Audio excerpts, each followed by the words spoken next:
আজকে সকাল সকাল কাপড় চোপড়টা ধুয়ে নিলাম।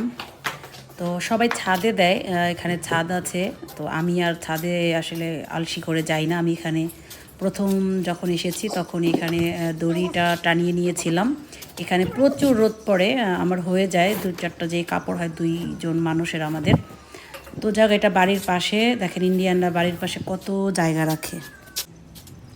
তো আমি এই জায়গাটা কাজে লাগালাম।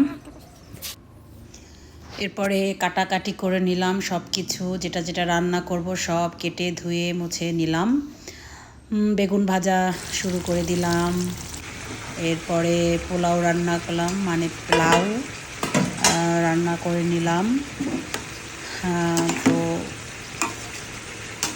আমি আসলে জানতাম না ইন্ডিয়ানরা পোলাওর চালে বলে গোবিন্দভোগ চাল। এটা একটা মজার গল্প আছে। তো যাই হোক, এরপরে আমি একটা সবজি রান্না করে নিলাম, চাইনিজ সবজি। এটা আমার খুবই ভালো লাগে। তো পোলাও রান্না করলে আমি সবজিটা রান্না করি। এরপর একটু রান্না করে নিলাম রোস্ট। টুকরাগুলো আসলে রোস্টের মতো না, নর্মাল করে, এখানে মুরগিগুলো অনেক বড় বড়, ওইভাবে আসলে রান্না করা যায় না, ছোট করেই আমি এখানে রান্না করি। তো যাই হোক, এই আমার হয়ে গেল রোস্ট রান্না। এরপরে বেগুন ভাজা কমপ্লিট।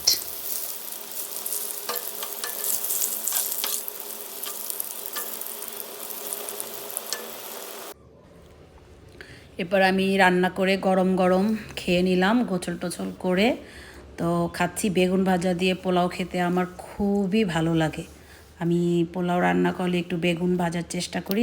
পিয়ুষ খায় না অবশ্য, আমি খাই।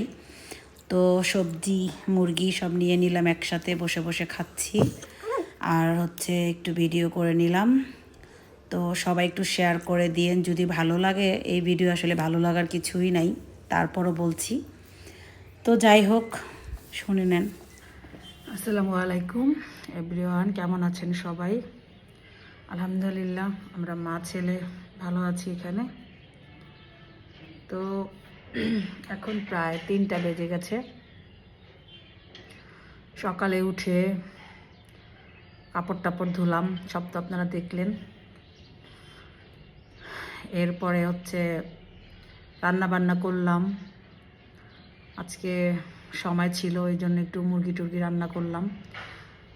তারপরে থালা বাসন ধুয়ে ঘর মুছে সব কিছু রেডি টেডি করে এখন বসে বসে খেয়ে দিয়ে